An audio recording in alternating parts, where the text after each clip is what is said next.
Welcome, Mickey. Good to see you again. So what's been happening in the junior markets over the last year that you'd like to comment on? The market's gotten worse. The TSX Venture Exchange Index continues to make new lows every week.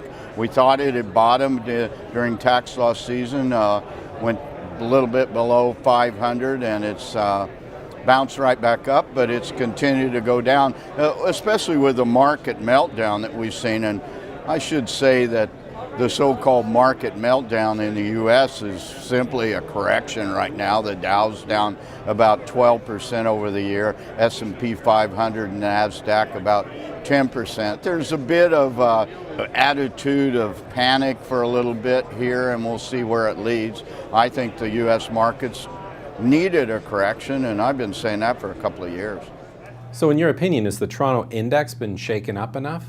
Well, we still got too many zombie companies, and we're trying to address that. There's a number of people that, myself included, we've been banging on this drum for approaching 3 years. We're starting to finally get some traction on this. Whether the Toronto Venture Exchange is willing to do what we consider necessary, I think is still equivocal. They put out a white paper a couple of weeks ago, and various people, various analysts have responded to that, but their white paper does not address the core problem, which is too many companies without legitimate shots, too many companies approaching probably 40% of the market with negative working capital, and they don't seem to be willing to get rid of those companies.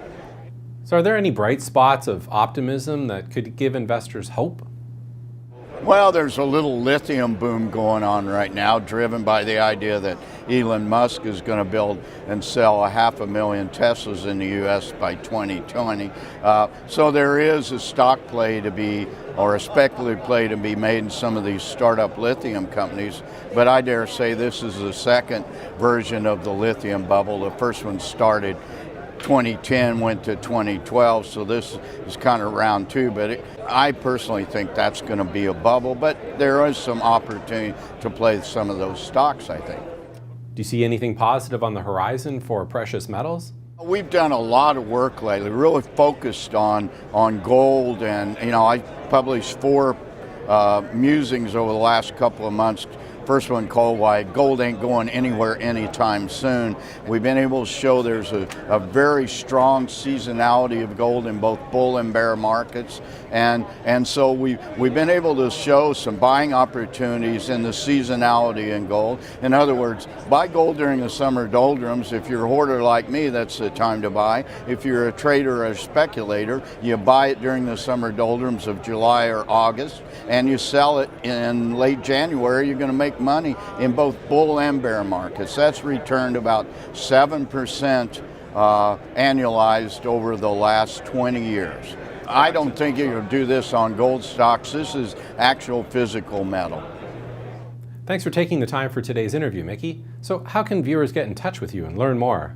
MercenaryGeologist.com. I run a free subscription newsletter at Mercenary Geo, the Twitter feed. And then this interview, the audio portion, and all my interviews go up on MercenaryGeologist.fm, which is our 24/7 streaming audio radio station on the internet.